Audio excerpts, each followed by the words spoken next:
I cannot stress how much the 90s impacted me as a gamer. No game genre has influenced me as much as RPGs, specifically JRPGs. They taught me that video games were more than just entertainment. They were an art form with rich narratives, deep characters, and immersive worlds to explore. Here on this channel, I've always talked about how JRPGs like Secret of Mana, Chrono Trigger, Suikoden, Final Fantasy VII, Final Fantasy Tactics, and Star Ocean: The Second Story defined my early years as a gamer. Still, one game far exceeded what I knew about the genre. That game was none other than Xenogears, and today I want to explore the future of the Xeno series now that Xenoblade Chronicles 3 has left us with some possible hints about where the series could possibly go next.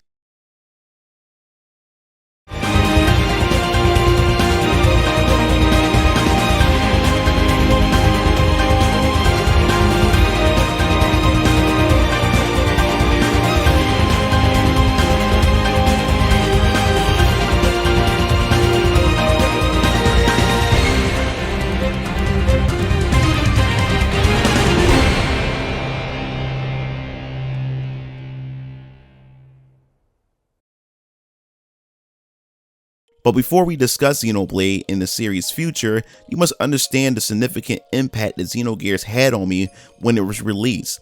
The game was released on October 28, 1998, in the US and on the PS1. I was about 11 years old at this time. Yeah, I know, what is an 11-year-old such as myself had any business playing a game such as Xenogears in the first place? It would be best if you were born in the 90s to understand gaming box art impact your decision making when purchasing a game back in the day. Just look at the box art. See, the artist Kunihiko Tanaka did a fantastic job with the character designs. You see this cool ass anime aesthetic with the main protagonist, Fei Fong Wong, staring into your eyes with a badass mech behind him. See, Gundam Wing didn't air until around 2000 on Toonami, so this was my first real introduction to mecha like anime. But then, that mysterious woman faded in the background, piqued my interest, and I needed to know what this game was all about. So my father and I had the same taste in games at the time, so he picked up the game and we weren't prepared to what this game really had in store for us. See, this game was initially supposed to be Final Fantasy VII. I know, it sounds crazy, right? Still, the concepts from the series creator Tetsuya Takahashi and future wife Kaori Tanaka were considered too dark and out of the ordinary to be regarded as a Final Fantasy title. This was good news for Takahashi actually, because he was tired of working on Final Fantasy titles. So Square had decided it could possibly work as a Chrono Trigger sequel. But that idea was quickly shot down because of disputes between the team and executives who wanted to create the next Chrono game to be entirely different from the first game. So this eventually led to the project to become its own original IP. See, you can see even at the earliest stage of development of this game was going to be something like no other that Square has produced at the time. You must understand that Takahashi was unlike any other developer who worked at Square. He was into psychology, Freudian thought, and religious symbolism, which you will find throughout the story of Xenogears. It was controversial then and banned in some European countries for its spiritual content. The US almost skipped out on this beautiful title until Richard Honeywood came in to translate the game as faithfully as possible, and it was a grueling task. And here I am. I was 11 years old and could not fully grasp it back then, but I was so intrigued by its narratives, its characters, and the incorporations of mech known as gears in this universe that the game have left me always asking questions about humanity and spirituality itself. Most of all, the combat pulled me right in at the very beginning. It was turn-based combat, but it also felt like a fighting game, something you don't see in most modern JRPG games often today. Each button press felt impactful and left players room for experimentation. Takahashi and his team did a great job creating unique battle styles to further reflect each character's personality, let alone their gears. Xenogears was one of those Square games that I had to play multiple times to grasp the narrative and complexity fully. I have never done this back then, but I was intrigued by the complexities of these themes and characters they were represented by, to the point that I had to actually dig deep into this. See, this was an ambitious project from Takahashi, so so much that Square wanted to avoid risking much on this new IP, especially since they were dealing with financial issues at the time and wanted to pull all their resources into the Final Fantasy series. What you know of the Xeno series today all extended from their inner conflict between Takahashi and Squaresoft. His work needed to be completed, and he would never see the full potential of what Xenogears had to offer. So, Takahashi and his wife left the company along with his team, and Namco helped him form Monolith Soft. We all know Monolith Soft today with the success of the Xenoblade series, but before that, with the help of Namco at the time, Monolith Soft could continue their work with Xenosaga. Now, the series was planned for 6 entries, but later cut short due to commercial disappointment. Many considered Takahashi's work ambitious and too ambitious, and looked like Takahashi would never see his vision completed. But it was when Nintendo came to buy Monolith Soft from Bandai Namco. The late Iwata had encouraged Takahashi to name his current project Xeno. Thus, the name Xenoblade was born. At the time, this was such a big deal. Xenoblade was only supposed to be a Japanese release until gamers worldwide petitioned for it to be released to the West.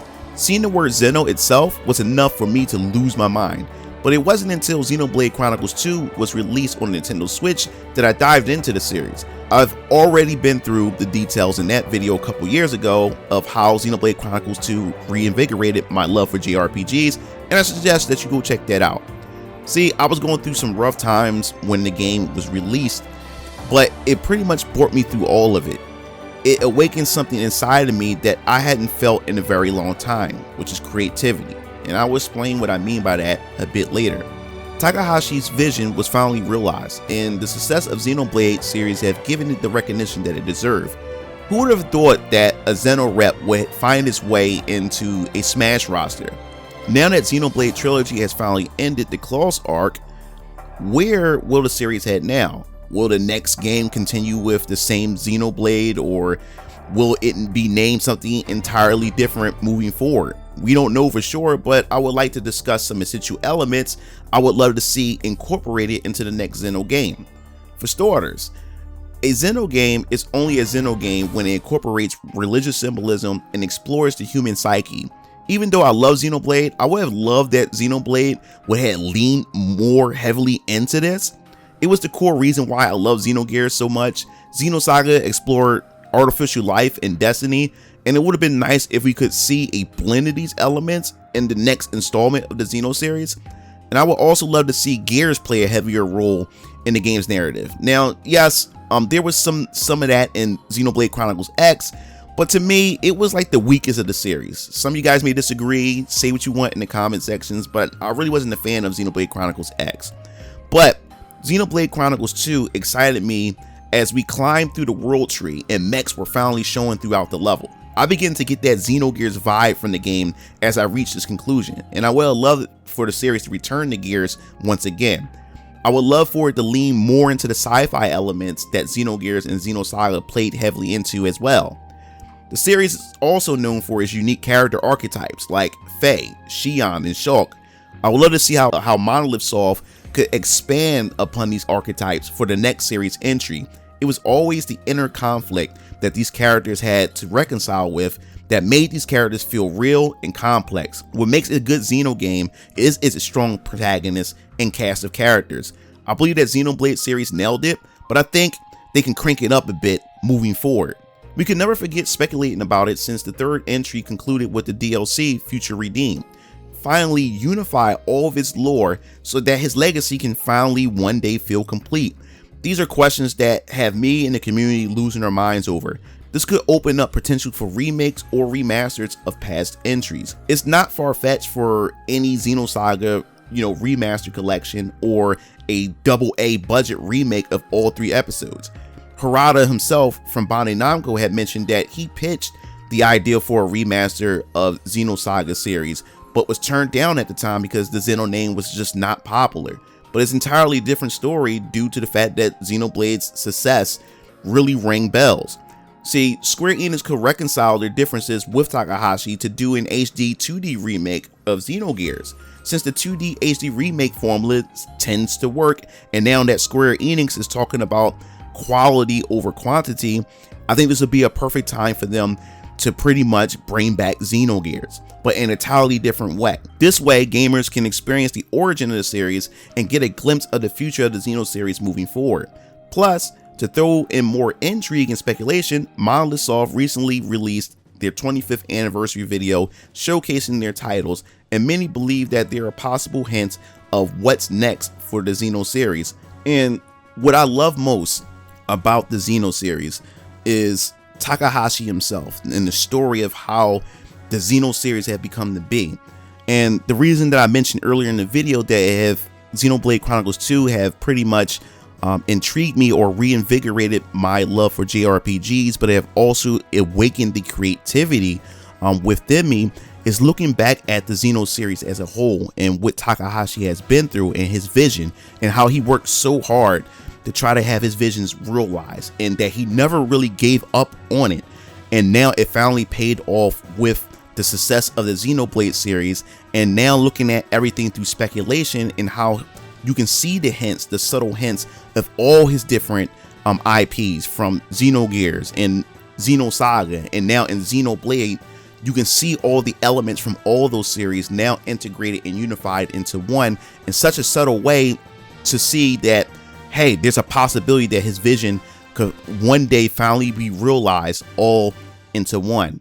And the reason why he inspires me so much in the creativity within me is now that I'm on this journey as an independent creator myself, starting with my independent comic book company, that I really want to eventually go into independent game design as well, to start my own game company. But Venus Orion Comics is very, very I guess you would say, inspired by the Xeno series and what Takahashi and also what his wife Kaori Tanaka has done with their vision when they came together with these concepts, the storylines. And when you look at the character designs that I have for Venus Orion Comics, you can kind of like feel, and you can kind of like see that inspiration from the Xeno series found in my characters, and that reflection.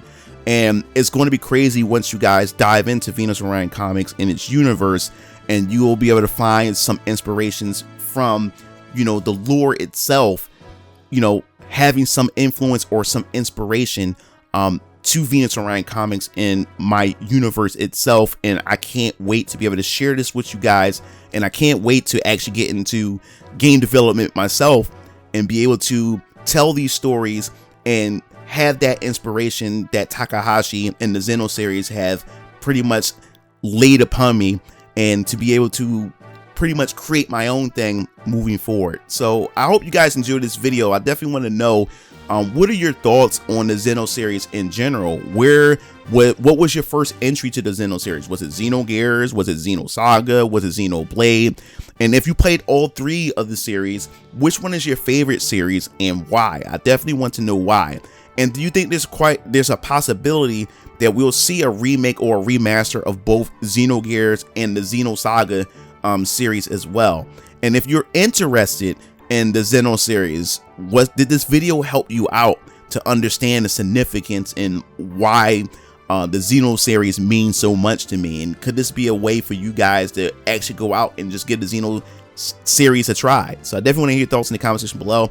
If you enjoyed the video, make sure you hit that like button, the subscribe button for more gaming content here on this channel. This is MugenLord signing off. I'll see you game fiends later. Peace out.